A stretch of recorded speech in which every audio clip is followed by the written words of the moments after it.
Welcome. This is something we started doing last year in the fall. I remember so many years ago having to take all these classes in my 1L year. And I thought, oh, why do I have to take this stuff? It doesn't relate to anything I'm particularly interested in, why I came to law school, or a lot of it wasn't. Property is about these old writs and stuff like that. And in fact, civil procedure probably comes alive with relevance more than almost anything else. But what we wanted to do was do a session for 1Ls, those aren't working, that would show us how we could teach the entire first year curriculum through an issue that is really groundbreaking right now, in cutting edge right now, that is in the news right now. So last year we talked about abortion rights, and this year we're talking about LGBT rights. This is LGBTQ History Month, so we figured that would be an appropriate thing to do. So I reached out to my favorite, among my favorite colleagues who teach in the 1L curriculum, and asked them to give us 7 minutes of their topic as it relates to LGBT rights, that you can really teach these materials as being essential to LGBT rights, and this is part of why we all need a basic competency in this basic foundational curriculum. So I neglected to introduce myself. I'm Katherine Franke. I'm on the faculty, and I direct our Center for Gender and Sexuality Law. I'm not teaching 1Ls this semester, but I will in the spring. I taught torts in the past, but I'm going to talk to you about property in a minute. But starting us off is going to be Susan Sturm, who teaches civil procedure. How many of you have Professor Sturm for procedure? Lucky you. And then next we're going to have Jackson Springer, who's a 3L, who came to me last year saying, I want to write about contracts and LGBT rights, and how a lot of what we did before the Supreme Court and others recognized our rights is we contracted around homophobic laws. So contract law actually came to the rescue of the LGBT community, and he has a really important note coming out, Contracts and Homophile Legal Strategy. So he's going to give us 7 minutes of contracts. Then Professor Ashraf Ahmed, who is teaching torts this semester? In the spring. I think he's teaching like 5 sections of torts in the spring. We'll talk about torts. Then Professor Harcourt, you're doing crim this semester? Next semester, okay. So he will talk about crim. And Professor Huntington, who's teaching family law this semester, but so much of family law is constitutional law. We often think of family law sort of over here, but family law is everywhere. It's also criminal law, it's also torts, it's all of this, property to be sure. She will talk about some of the issues in family law, or that are constitutional law issues, as well as they relate to the LGBT community. So we will start with Professor Sturm, and I'm going to regulate the time just so we can make sure that we will have then time for questions at the end. Hi, folks. Can you hear me all right? Yeah, good. Well, it's nice to see you all, and particularly my group. I have the best section. No, I shouldn't say that. So, state law targeting LGBTQ rights have a new foe: federal judges. I didn't make that up. That was a July 9th heading of an article written about the role of courts, federal courts, but particularly the role of civil procedure in dealing with this onslaught of legislation that has been passed at the state level to restrict the rights of LGBTQ people. And so there have been a record number of bills passed, but the majority of those that have faced legal challenges haven't held up in court. Now, of course, civil procedure is the lens through which any case you bring in court has to be filed. And so I could just spend hours talking about everything that we're doing in procedure, but I just want to focus on the aspect of procedure that has been so critical to the fact that what is standing between the fundamental rights of LGBTQ people, and particularly children, and the law of the states, and that is injunctions. Just to be clear, injunctions can be used to shut down rights, and in fact have a terrible reputation in the labor context as being used to shut down strikes, etc. But in a context like this, where there has been a variety of bills passed, which I'm sure you all know about, limiting the ability of transgender youth to receive gender transition care, to play school sports, to restrict drag performances. The majority of these have not yet faced litigation, but those that have been either temporarily or most have been temporarily or permanently blocked by judges. And so you think about it, here the legislature passes these bills, people feel, what am I going to do? Well, they go to court, they get a lawyer, and the ACLU has been, and Lambda and a number of organizations have been, and this is also something that a bunch of private firms do, have been representing the plaintiffs in these actions, and they file a complaint, and at the time they file the complaint, they also file, how many of you have done, I know my group has, but have looked at injunctions, injunctive relief in civil procedure? Okay, so it's such an important part of the litigation arsenal, and it's important not only because it can stop these laws in their tracks if you prevail on right away before they go into effect, but also because they really fundamentally determine whether those rights are going to have meaning in the first place. And so just you thinking about the standards of a preliminary injunction, another thing that's really important about civil procedure and the kind of theater that the civil procedure landscape is creating for this litigation is that the standards that you have to meet are also standards that have some very compelling meaning when they come from a judge and articulated on an issue that is so poorly understood by so many people in the public. Having it come from a really credible person who's saying, not only this is an issue where there's a likelihood of success on the merits, but there will be irreparable injury to this group of people if we do not act now, and if we look at the balance of hardships, there's very little tipping in terms of the equities for the other side, and public interest is really in favor of blocking, using injunctive relief to grant these injunctions. So understanding those standards and understanding how to use them, not only in the courtroom, but as a way to mobilize a kind of public discourse that has the legitimacy of the law behind it is very powerful. And just to say, I mean, this is the language of a judge. So thinking about how you would argue this is the language of a judge in a preliminary injunction case involving a child who identifies as a girl, but is not being permitted to play on a sports team as a girl or a boy. And the judge says, forcing a girl to compete on the boys' team where there's a girls' team available would cause her unnecessary distress and stigma. In addition to the harm to PPJ requiring her to compete on the boys' team, it would also be confusing to coaches and teammates.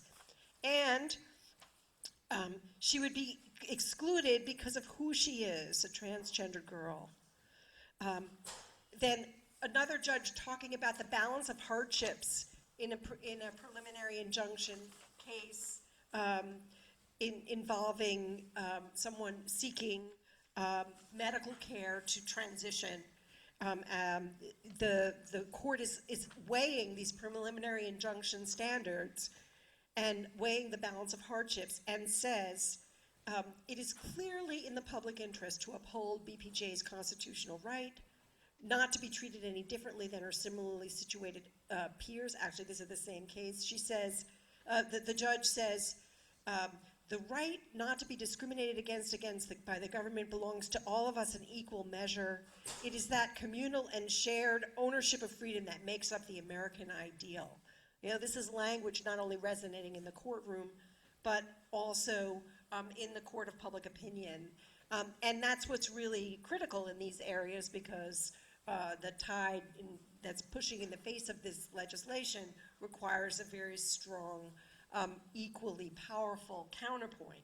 And it's really, it's really to me quite amazing. I'm often very skeptical about the law and procedure because it's often, you know, how the haves come out ahead, stacked in favor of those who have resources. But this is a context in which you really can mobilize civil procedure to protect rights which right now have no other real source of protection. Thank you. Wonderful. Jackson. Can you hear me? Sounds good. Okay. Hey everyone, thank you so much for coming. Thank you to Professor Franke for inviting me to speak tonight. Compared to the other people up here who are actually professors, I don't know that much about the law. I don't even know that much about the area of law I'm talking about today, but I'm going to talk a little bit about what I do know, which I learned while I was writing my note with Professor Maeve Glass last year, which will be published in March 2024. When I set out to write my note, which Professor Franke sort of introduced, I knew I wanted to write on how LGBTQ individuals conceived of, argued for, and defended their legal rights.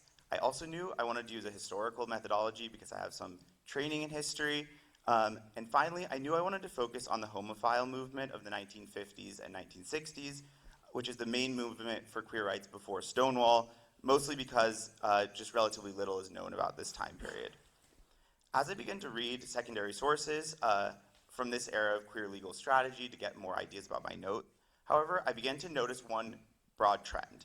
Every single question being asked about the law was about public law areas like criminal law, constitutional law, administrative law, and so I started to wonder whether there was a place for private law, contracts, property, torts in this story.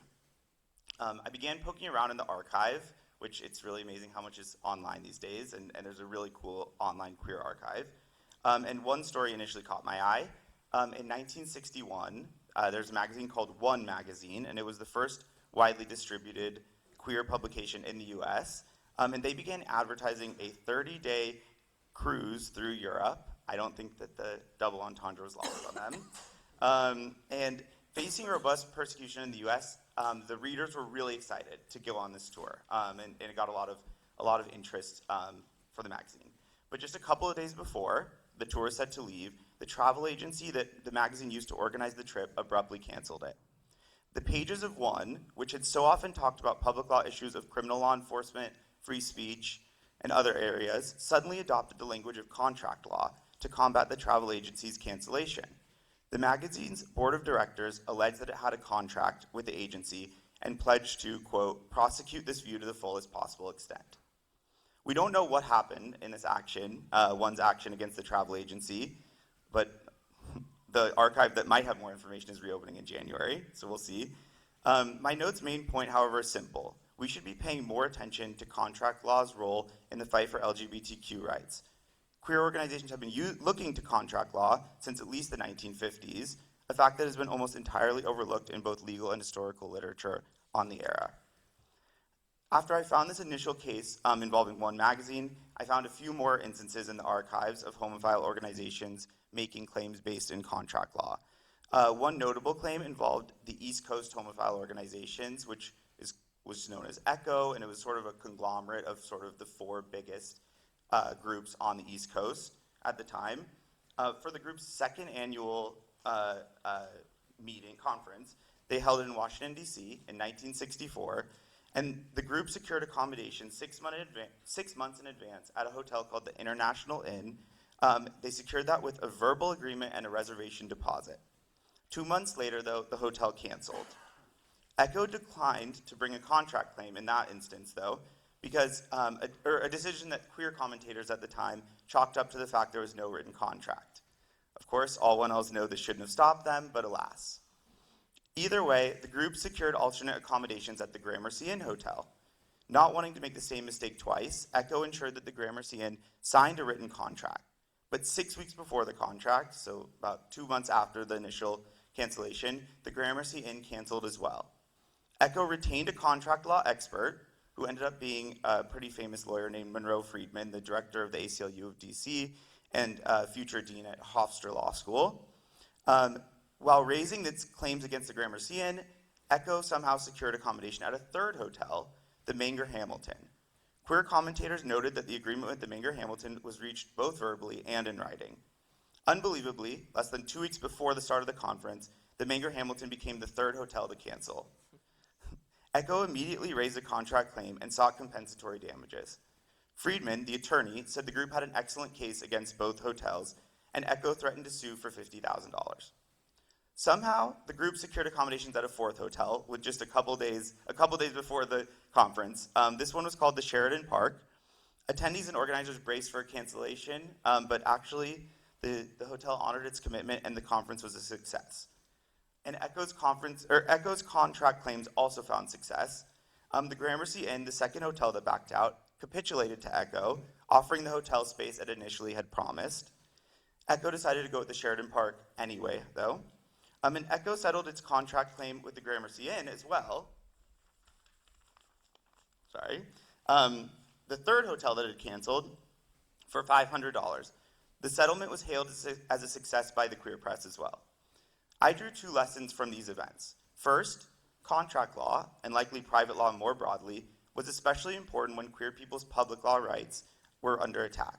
When queer people were refused the right to congregate in public or share their views with the outside world, they turned to contract law as a remedy. ECHO's contract claims against the Gramercy Inn ultimately ensured the space would stay available to ECHO, even though it chose to host its conference elsewhere. And even though ECHO's $500 settlement with the Menger Hamilton seems small, we must remember that contract law requires parties to mitigate their damages, which ECHO did here by securing alternate accommodations.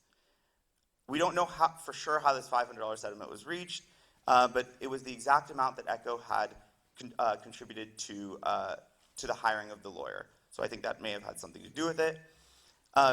Contract law in all these instances facilitated queer people's ability to enforce their public law association rights. The second lesson I drew was that contract law rights, in and of themselves, were a key part of queer people's developing rights consciousness, their view that they had legal rights and could assert them just as everyone else could. One magazine made multiple comments that speak to this right after the travel agency backed out.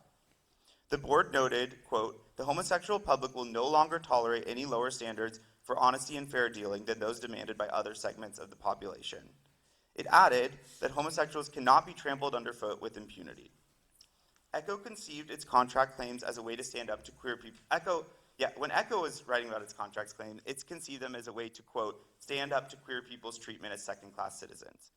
In this way, contract law was both a tool to protect queer people's public law rights and a goal in and of itself. This history raises a lot of questions, the most obvious being, what are the modern-day implications? And I would say that there are many.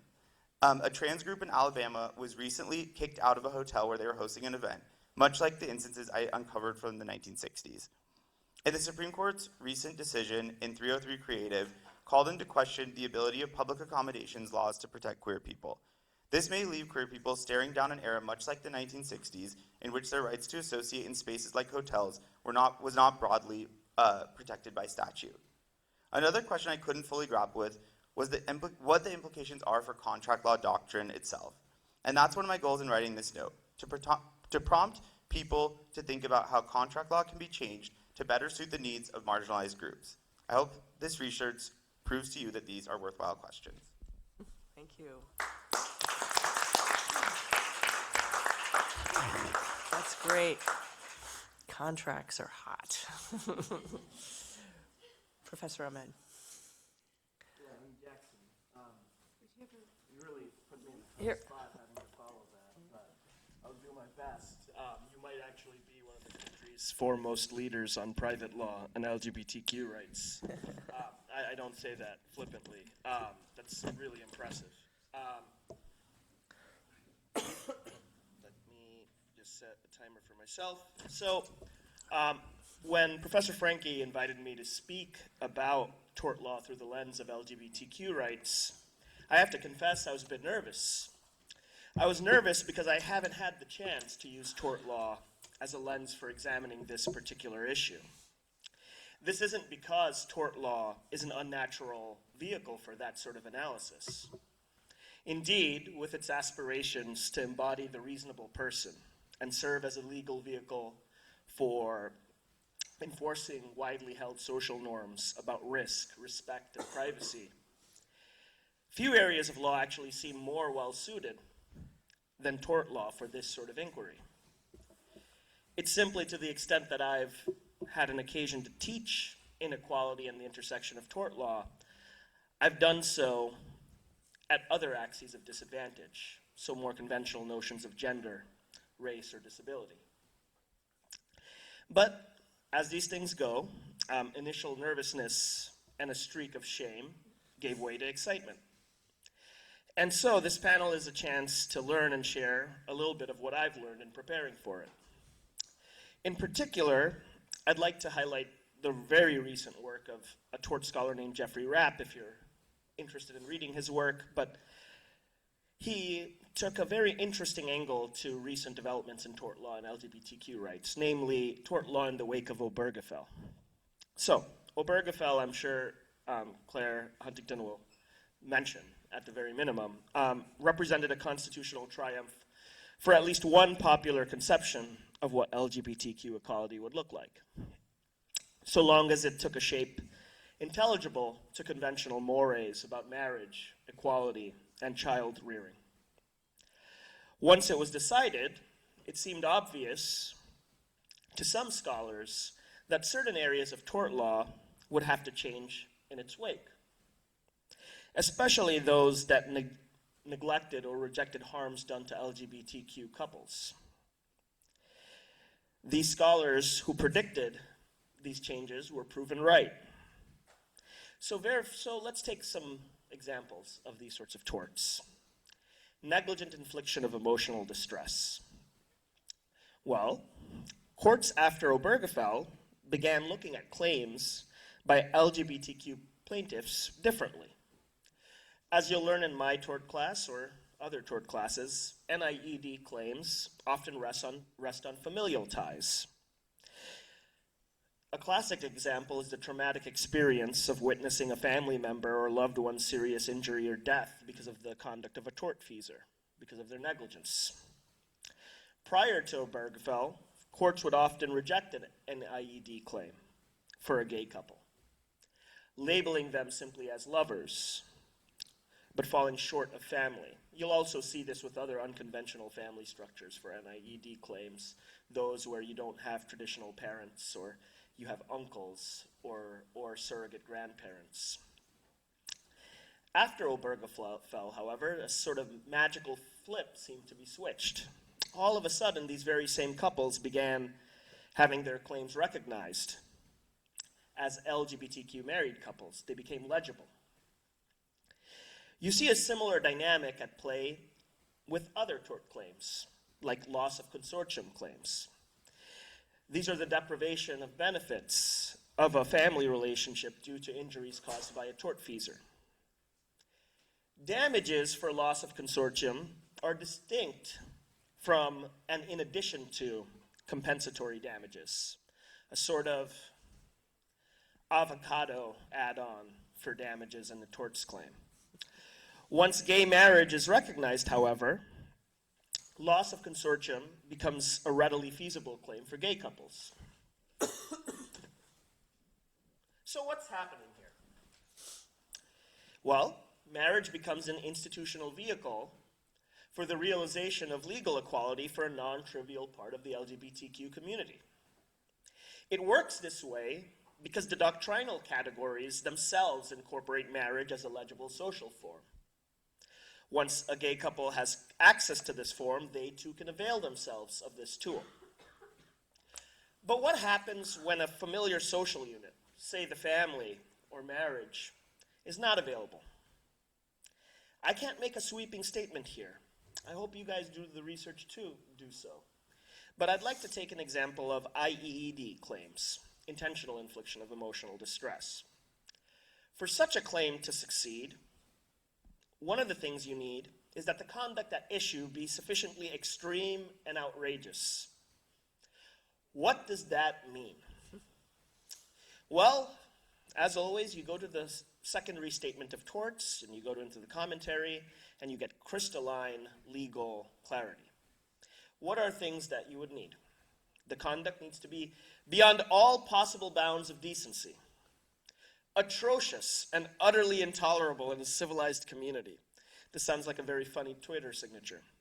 The recitation of facts to an average member of the community would arouse his resentment against the actor and lead him to exclaim, outrageous. This does not cover mere insults, petty annoyances, and other rough edges of our society, which personally seems to insulate me against legal liability for IED. But what might this mean for transgender rights? In some cases, some good news. Some cases, it might be legible. So consider a 2020 case. Grimes v. County of Cook in Illinois. And from now on, I'm going to refer to Cook County as County of Cook.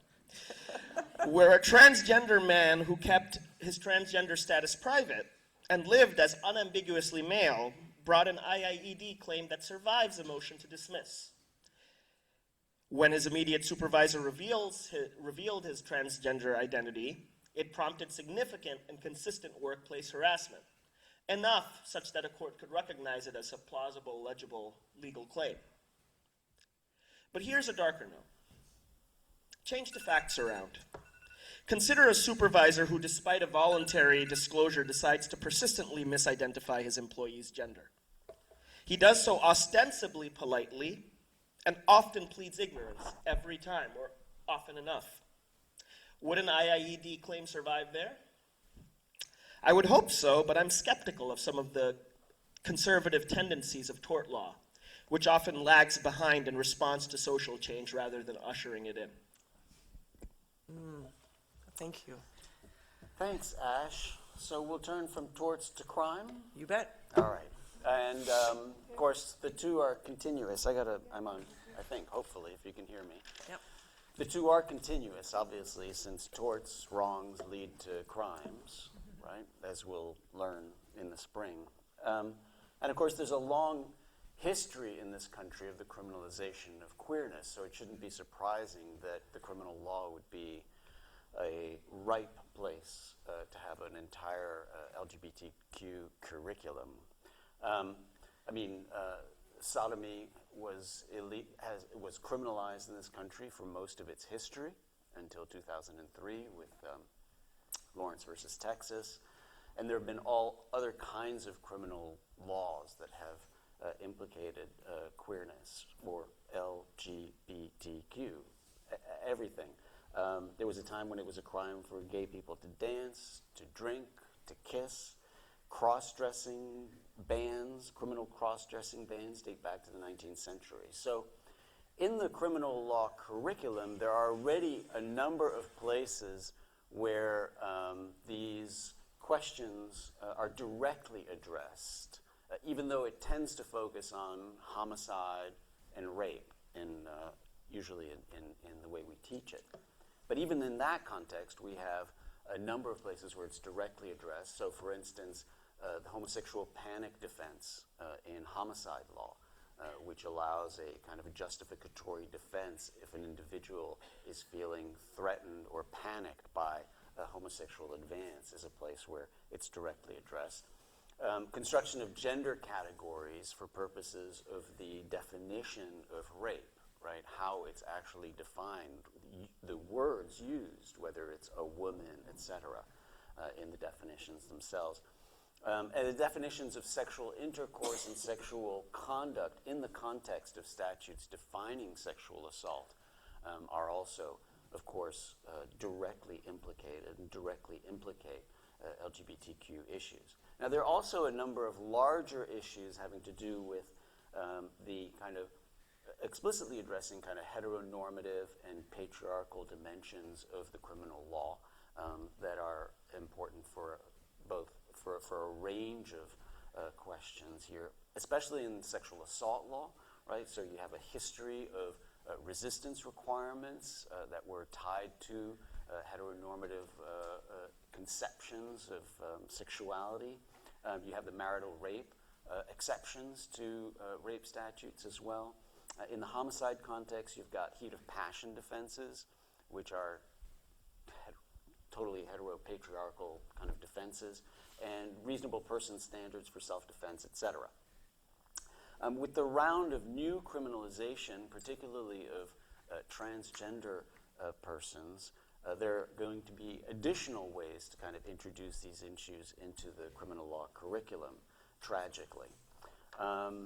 One case would be the recent criminalization of gender-affirming care, right? And so that's raising important criminal law questions, especially regarding the constitutional dimensions of criminal law, which is one area that we cover in the criminal law curriculum. You could take, for instance, the 11th Circuit recent decision in Eknis Tucker versus Governor of Alabama, 2023 decision, which involves Alabama's Vulnerable Child Compassion and Protection Act, which makes providing or causing gender-affirming care through puberty blockers, hormone treatment, or surgery a Class C felony.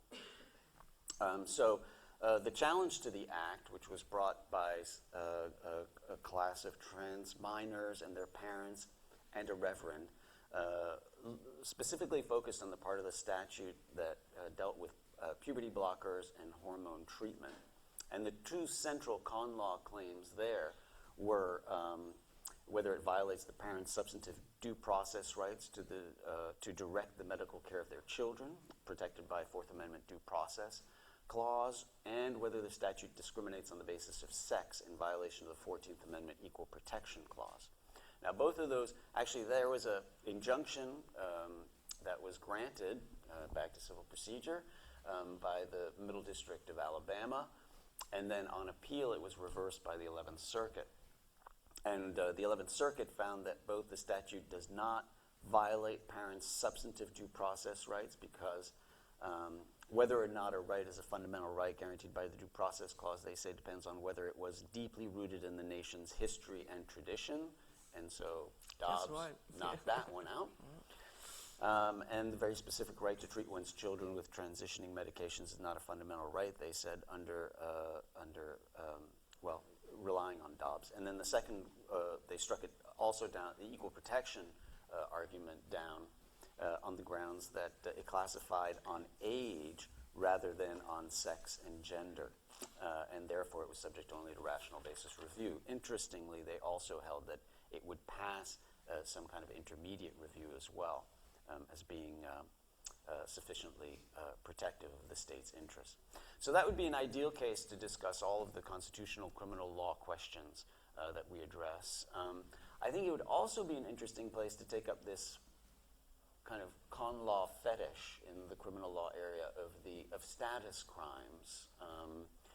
We spent a lot of time talking about Robinson versus California in California drug laws, and Morales versus City of Chicago, which was about gang loitering laws. And a big issue in the criminal law is always whether you can criminalize status. And so I think it would be possible to explore whether being queer or transgender is a status that should receive heightened protection. So that would be another area to go into. Of course, there are other new criminal laws banning drag, recent challenges to those in Tennessee and Montana, and those too would fit perfectly in the curriculum. So tragically, the criminal law is really at the heart of the regulation of queerness throughout American history. Thank you. Great. Yeah, Professor Huntington.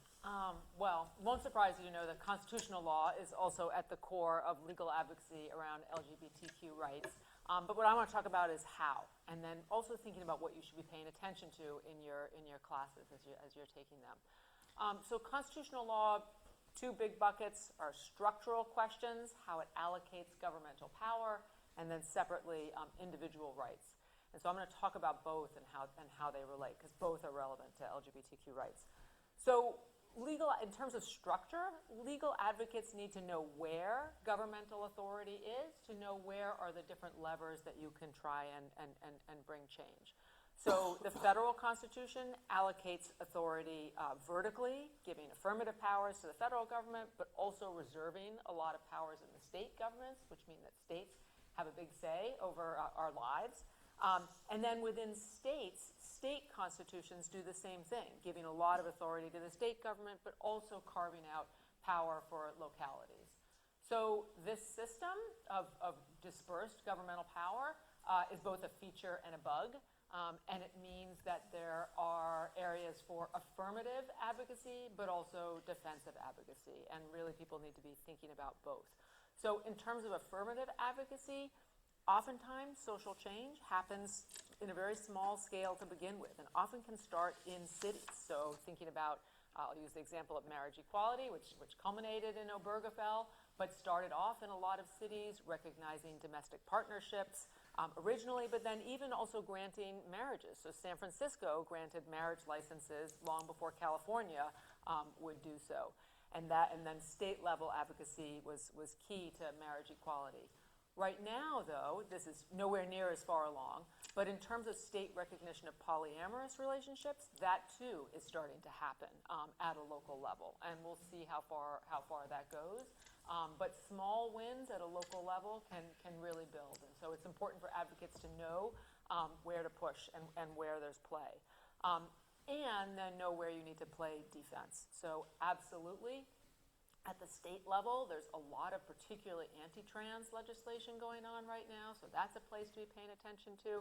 But the other thing that's happening is that this is the kind of classic scenario is the blue city in a red state, and the red state then tries to preempt what the progressive reforms that are going on in blue cities. And so there too is another place to be able to be bringing in these structural questions of what are the powers that still retain, that the localities can retain to be able to push back against those red states. So as you can see just from these basic comments, state constitutions are just as important as federal constitutions, especially in this area of the law. One class I really recommend you take is state and local government, which will talk a lot about these kinds of issues and is really key to understanding that dynamic. So that's the vertical allocation of authority. The horizontal allocation of authority is also important, and this is true, again, federal, state, and local, which is that we've got the legislatures that enact the laws, the executive that implements them, and the judiciary that interprets them. And all three are different places for advocacy and really important judgment calls about which one to focus on depending upon the political landscape. So just to give one example, I also teach leg reg. The executive branch is a place that I think often can be overlooked, and again, it's federal, state, and local levels, as a place where there's really considerable authority. So, for example, the rights of trans students underneath Title IX, how much Title IX protected trans students. The Obama administration came out towards the end of the second term with a very strong, interpretations from the executive branch that it did protect trans students. Trump administration rolled that back. The Biden administration has pushed back, and so there's a lot of room for advocacy there. Individual rights, of course. I mean, this is kind of classically what you think of when you think of using con law for advancing LGBTQ interests. I'll just give you two examples. One, and both of them have already been mentioned. One is sexual liberty. The idea that the government can't tell consenting adults how and with whom they can have sex, let alone criminalize it, which is what we certainly used to do. But now, and back in 1986, the case went all the way up to the Supreme Court. The Supreme Court upheld a restriction on homosexual sodomy. Then the case came back in 2003 in Lawrence v. Texas, as Professor Harcourt was just saying, and the court struck it down. I have to say, and this is, we can get into this in the Q&A, I don't think that this court right now, if they were given this as their first, I don't know that they're going to do a Dobbs and pull this back, but if they were deciding this for the first time, I don't think you'd get a Lawrence v. Texas out of this court. And that's going to be true, and I think something that advocates are really paying attention to about this, the real limits of using federal courts right now to advance claims. Then I also just want to spend a minute talking about access to gender-affirming care for trans youth. So if the minor wants the care, the parent wants to give, parent's going to consent to that care, and they live in a state that allows that care, fine, no legal problems. The issue comes up in two different contexts. The youth wants the care, but the parent doesn't want to, is not going to consent to that care. Or the youth and the parent both want the kid to get the care, but the state's not going to allow it. So the first scenario, where if the child, the minor wants the care and the parent doesn't, there's not a lot of room right now under our current jurisprudence. We really don't see a sort of a child's right to be able to access this. And parental rights are very much a double-edged sword, right? So this is the way where parents can make these important decisions for their children. We don't see children can make some healthcare decisions, but not this. And I don't see a broad right for children anytime soon to be able to make those decisions for their children. Where we are seeing a little bit of traction, although more at the district court level and has not been winning, these cases have been losing now in the appellate courts, is where the parent wants to consent to the care, but the state won't allow them. And so I won't go into this in too much detail because Professor Harcourt just said this, but the two claims are basically that the states that limit gender-affirming care for trans youth, both that's sex discrimination and that interferes with a parent's constitutional right to make medical decisions for a child.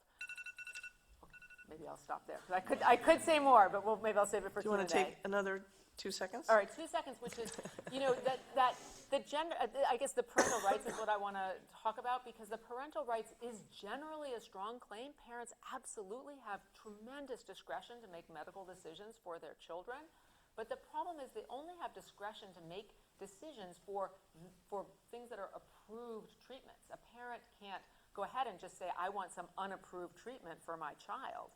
So the problem is that we have politicized the medical treatment for children. So now that it's taken off the table, it's in these states that have removed it. And so I don't know, as much as I'd like to think that there's a right that parents have a right to be able to access that care, if it's not an approved treatment, I don't know that they do, or it's a much heavier lift. And we can talk about that, and I think it also really goes, and Professor Harcourt was getting at this, how you frame the right. Yes, if you frame it as a right to get gender-affirming care for your child, no, there's no history and tradition of that. If you frame it as a parent has a right to make medical decisions for their child, that's one of the deepest rooted traditions that we have. So, but again, it still runs into this problem of we've politicized medical care. Thank you so much. All right, I'm going to close this out with property before we get your questions. Typically, when you take property, the property professor will begin with a metaphor, that property is like a bundle of sticks, that the rights that you have, do you get that in property? Yeah, great. I'm going to call on you. What are those bundle of sticks?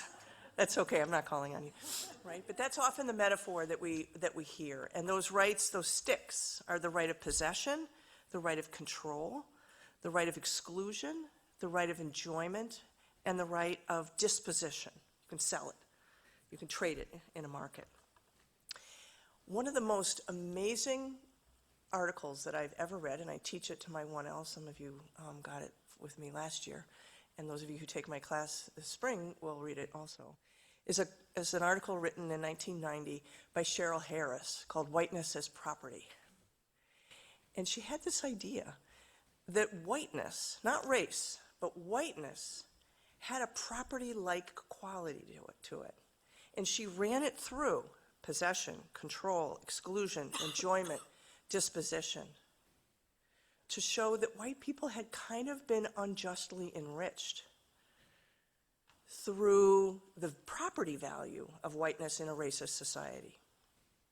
So you think white people, and she was writing about sort of the time around Brown versus Board and how to think about racial segregation and its history in this country.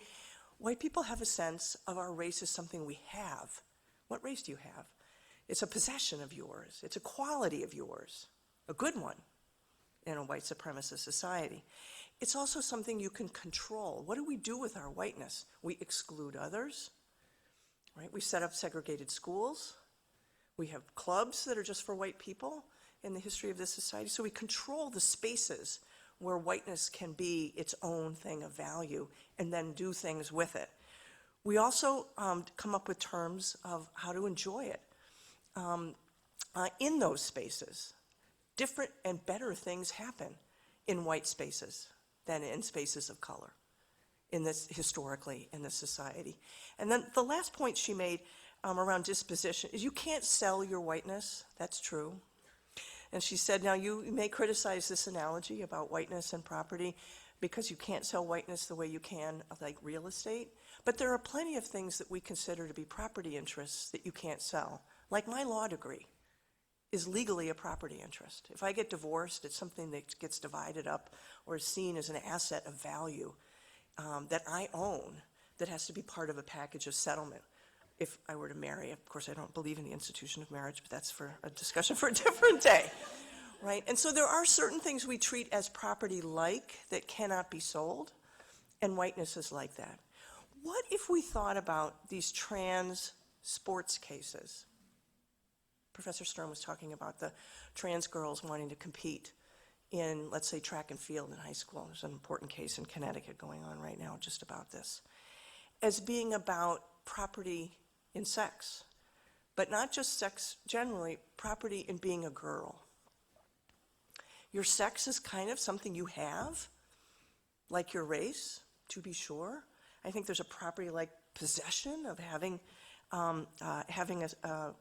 my sex as a whatever I am, but as a female on my birth certificate, certainly.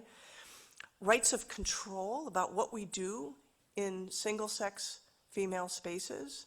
And we think about, particularly in the trans sporting context, that there's something virtuous about keeping it just for girls, right? That the problem of trans girls competing with cis girls is that it destroys an equality value of protecting exclusive sporting events for just girls, which then takes us to the next context, is that we exclude. Part of being a girl is that we're not a boy. And part of these cases about saying is, you can't come into our club because you're not a real girl, right? You're passing as a girl, but by our litigation strategy and our values, you're still a boy. So much of the resistance to the trans girls participating in girls' athletics is this idea of exclusion. And exclusion is seen as a positive value, but of course we would never say that about excluding people on the basis of their race from sporting events, but we do in the gender or transgender context, and so on and so on. And so one of the ways I think we can understand what the claim is that underlies the folks who want to exclude trans girls from competing in girls' athletics is that they're trespassing. They don't belong here. They do not have our permission to enter this space. Why?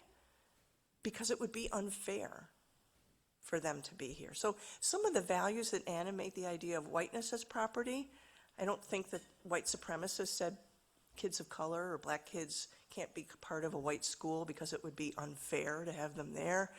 That was the argument on the side of integration, to be sure. So some of the politics flip in the sex context or the girl's identity as property context from what we see in the race or whiteness as property context.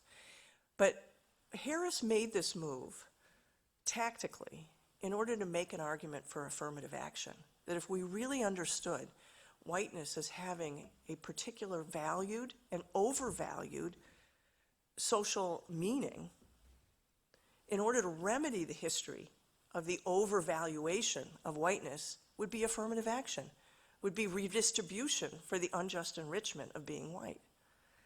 It was just a fantastic article. And it's a nice thought experiment, I think, for you too, in the context of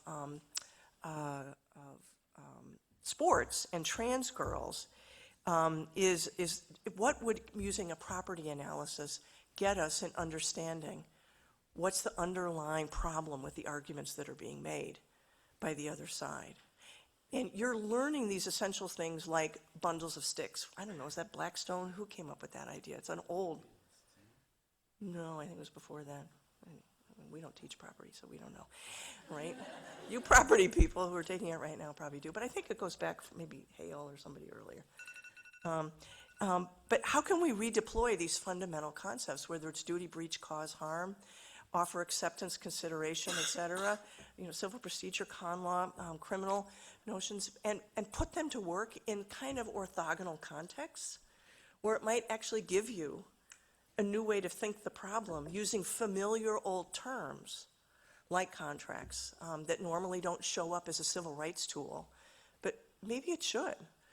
And maybe using property law or property analysis in something like the rights of trans girls to compete freely and equally in athletics would get us out of some of the double binds that we feel we have now in seeing it only as a sex equality problem. All right, let me stop. And we've got just a few minutes. Questions? What wasn't clear? What would you like to hear more about? What do you disagree with? What do you think? Oh, that was great. So you could have a comment saying, that was great. We always like that. Anything. Yeah. Hello, thank you so much. This is really interesting. This is a constitutional law question. Full disclosure, I haven't taken constitutional law yet, so I might be missing something. But given the way that the Supreme Court has been ruling recently in favor of religion, do you think that there's any way that queer issues can be framed in terms of religion or like a pseudo-religion that would be more amenable to the court for equality purposes? I think Professor Franke is the one to answer that. We happen to have the Law, Rights, and Religion Project at the Center for Gender and Sexuality Law, and that is precisely what we work on, is how to mobilize free exercise claims to defend the rights. There's actually a couple in, I think they're Missouri, but they're somewhere in the area of the country that I grew up in. I grew up in Illinois. Both of the parents are rabbis, and they have a gender non-binary or trans kid. And it's part of their faith that they feel they need to respect how God made their kid.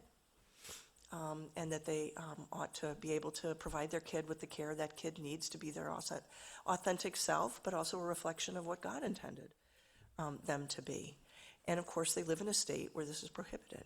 So we're making claims there and in other places that religious liberty claims are not just the possession of the right wing, whether it's in this context or in the abortion context, but that everybody should have religious liberty rights from right to left or middle or whatever.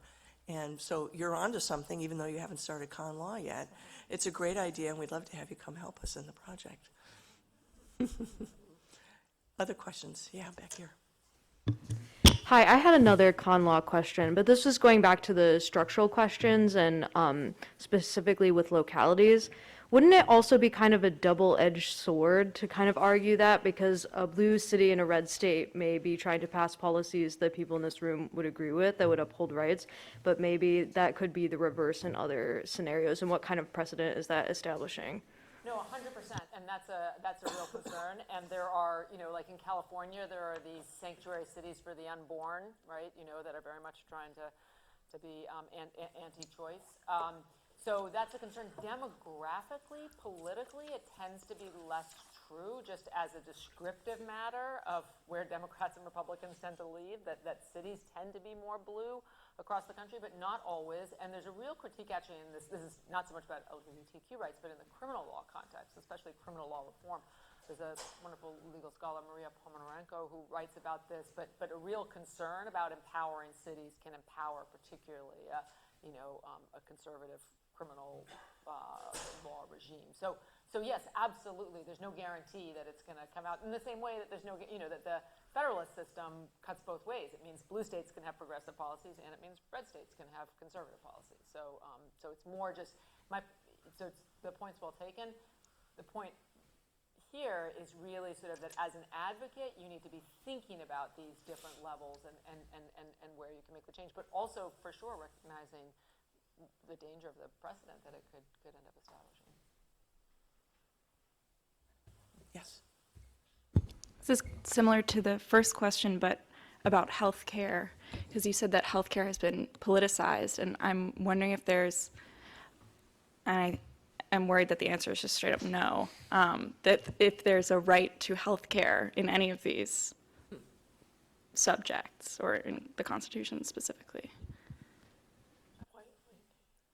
What'd you say? Wyoming. Well, this is, again, this is why study state constitutions as well. So the federal constitution is very much, we talk about it, we have negative liberty. It constrains the government, but it doesn't give individuals affirmative rights, right? Everyone has no right to housing, right to education, right to health care. But some state constitutions actually do have affirmative rights. If there's something you want to read on, and maybe some of you will taking her class in the spring, I don't know if she's teaching now, but Professor Jessica Bullman-Posen has a really terrific piece that's up on SSRN right now that's about using state constitutions for these kinds of things and showing all the ways in which they really are different, including having affirmative rights. Excellent. Okay, yes. Please use your mic if you could. Thanks. On the subject of torts, has there ever been a discussion about reparations, whether for the criminalization of just our basic liberties or the extreme neglect of the federal government during the AIDS crisis, or a million other things that we've endured? So I can't answer that with a yes or no because I don't know, but I do know Yes. that reparations claims are, torts claims have been made for reparations claims. You often get into really thorny conceptual problems there in the category of causation. And I don't know if you're taking torts right now. Perhaps I'll have you in the spring. It's actually a 50-50 shot, so there's a non-trivial chance. And even if not, you're going to learn about causation because it's torts. Coming up with either factual causation there or approximate causation that certain sorts of actions would be foreseeable is extremely hard.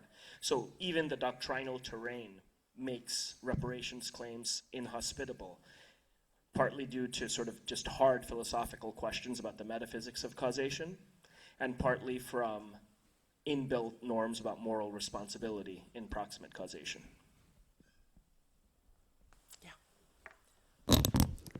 Hi, this question is for Professor Harcourt.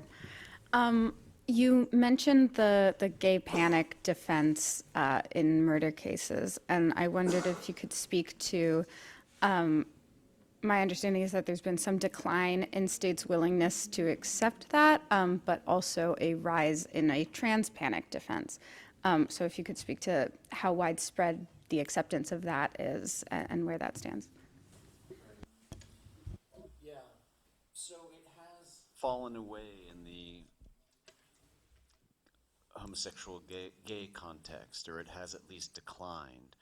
Although the way that the criminal law kind of changed was to move from specific kind of heat of passion or specific definitions of what it is that is, in some sense, allegedly triggering the activity to more general descriptions of extreme emotional disturbance, right? And so what that has allowed in a way is a bit of a back door back into those defenses, and certainly in the transgender context, because they're not using the strict category, right, of homosexual panic, but now it becomes a question of, well, was it extreme emotional, some extreme emotional disturbance response? So a lot of it is uncharted waters, but it's also, a lot of it is kind of interesting modernization of the law that then that then moves to a more kind of general formula that allows for these particular claims to kind of come back in. I mean, yeah.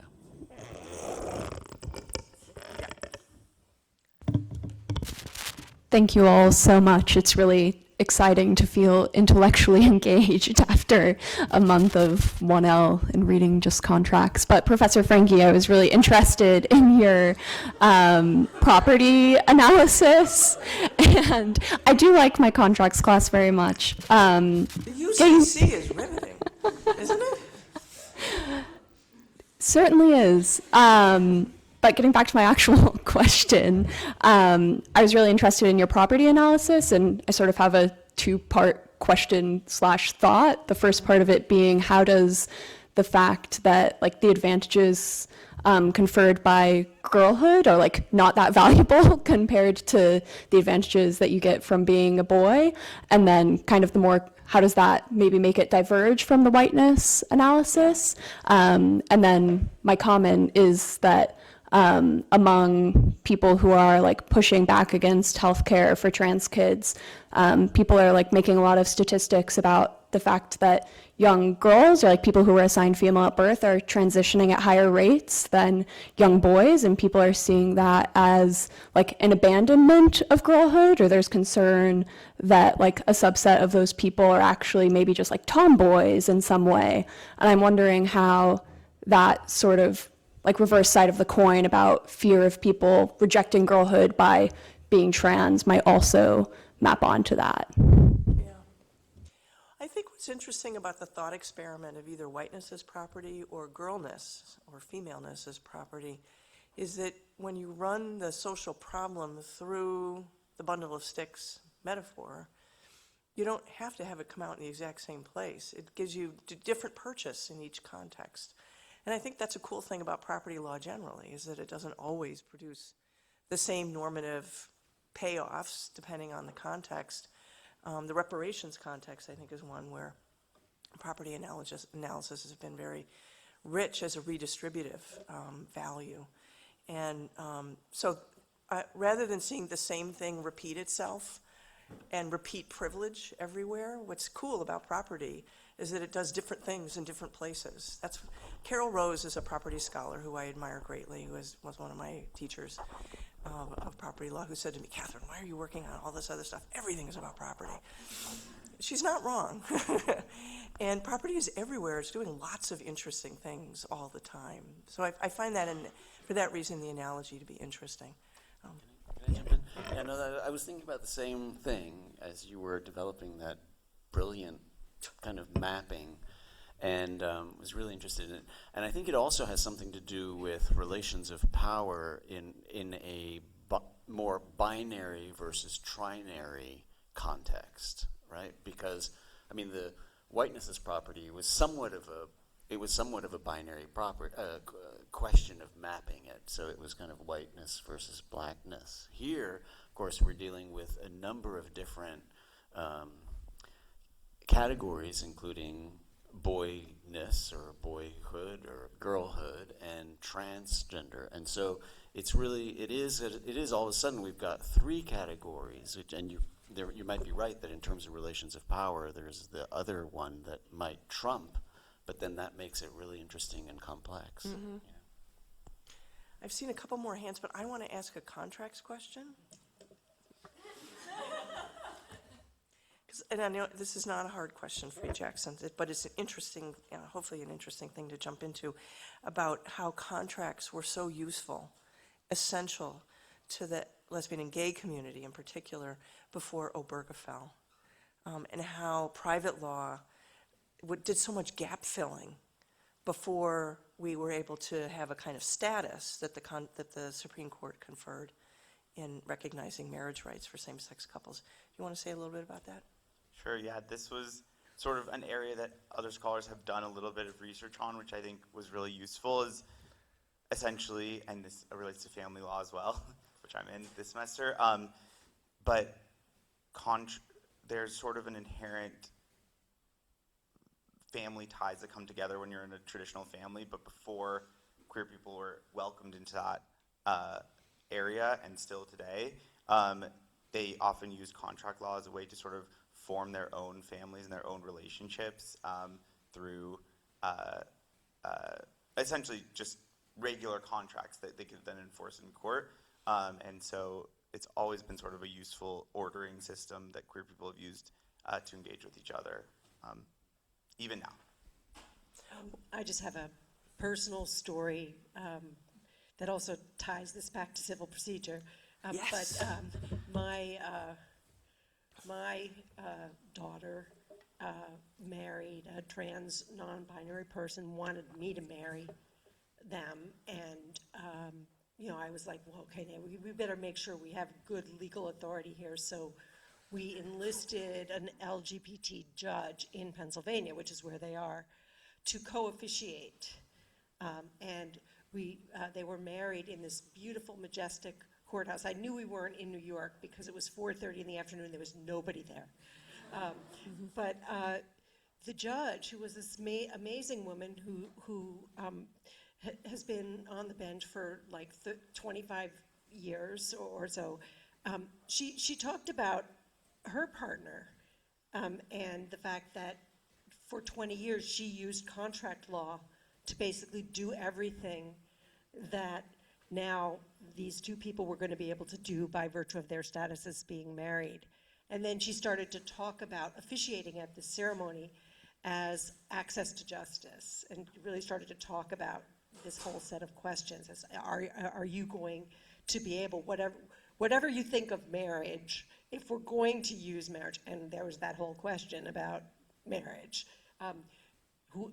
anyone, if we're going to have marriage as an institution, then it's up to the state to afford access to justice for everyone. So I was thinking about that as you were giving your talk, that this is really a very clear evolution in the marriage context. So Yeah. There was another hand over here. Yeah. This just came to mind about tort law, and I'm not really sure kind of the question I'm asking, but I just would like to hear your thoughts. So we did this case, Moores versus Middlebury, and it was about the unjust enrichment of a school that doesn't provide basically the things that they said they would, and it was about the COVID pandemic, and the plaintiff lost, but I was thinking in the case of maybe trans youth in sports, maybe sort of like elementary, middle schools, maybe it would have to be private schools, but basically saying like they didn't provide the promises that they said that these children could participate in sports, and as a result that could be unjust enrichment claim, and would like to hear your thoughts on sort of that structure. Whose unjust enrichment would it be? I'm not skeptical, I just want to sort of... So the schools, because they weren't providing the service that they said that the students and families paid for, I guess. It's a novel claim. I'm so stuck in con law land this semester that just switching to that, I don't think I teach that case either, even though, you have Professor Chatterjee? Liebman. Okay, so no wonder, we use different case books. Yeah, an unjust enrichment claim there. I think it would depend on baseline obligations about what a school is expected to owe, and this would just get straight into the heartland of what I had mentioned in my preliminary comments about torts, is that torts is often supposed to be a reflection, however distorted it can be sometimes, of reasonable expectations in the society. And I mean, I always hate it when people say it depends on the judge, but I think it would probably depend on the jurisdiction and judge. You could see an enterprising judge in being able to, at least at the sort of trial court level, being amenable to such a claim.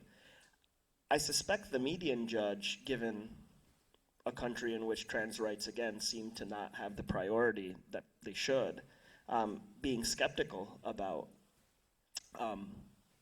that sort of care being reasonable or expected. I just wanted to think not too rosy a picture about contract law, simply because, I mean, as someone who also is against marriage and has worked around it a lot and whatnot, there's prior to kind of marriage status as a way to get at some of these benefits, I mean, there was no way to get health insurance, right? And you couldn't use contract law to work that out.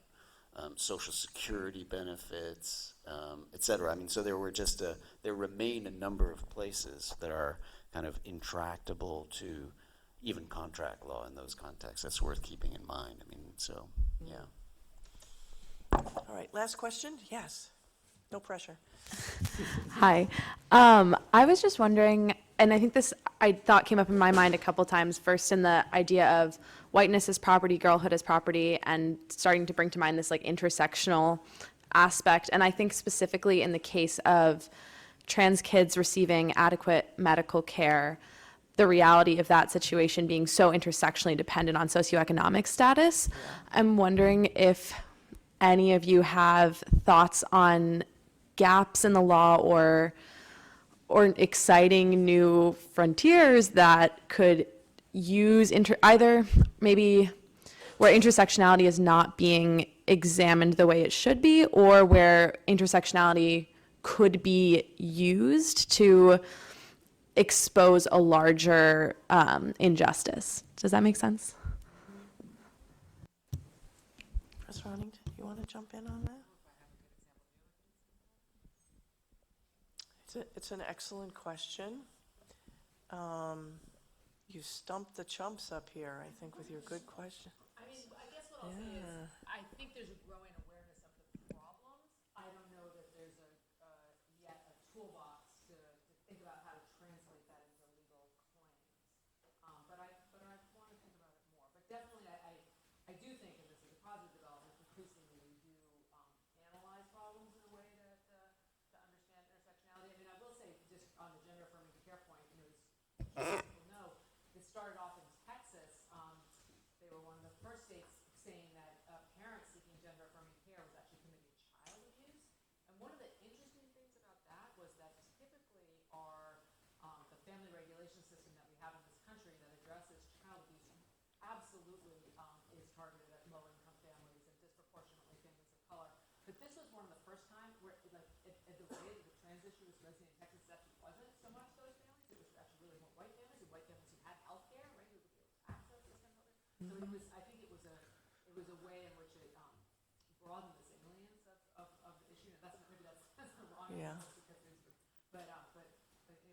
I do want to think more about your question. Well, I'll just say that I think that particularly in a category that doesn't have the kind of legal protected status as a socioeconomic status, but also more generally, the intersectionality move and the ability to kind of ratchet, it depends so much on a political mobilization alongside this, and we haven't been talking about that, but I think there is a pattern that unless there's bottom-up mobilization, often at an intersection of race and class, or gender and class, or some kind of established right that then gets translated beyond the kind of dominant category. I think the move often is not going to begin with the law.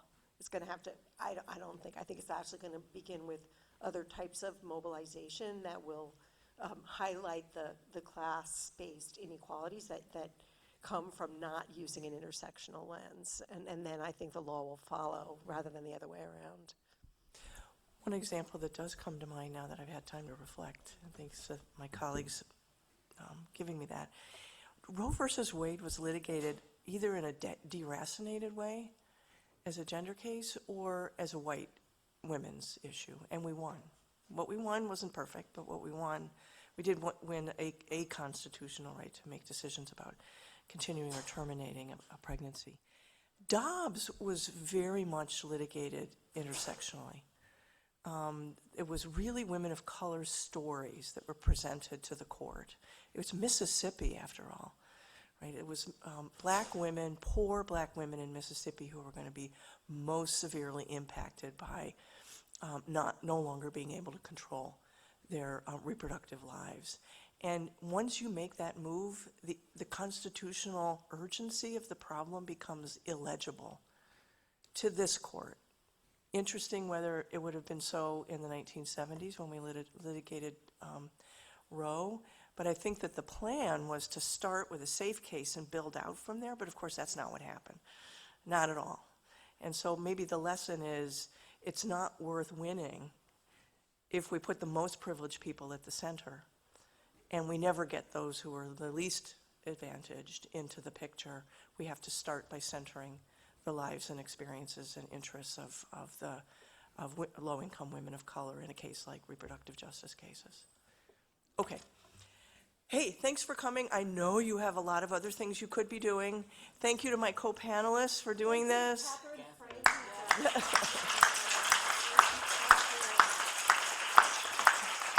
And come by and see any of us in our office hours. We'll give Jackson an office to see you if you want to talk about contracts, and take care.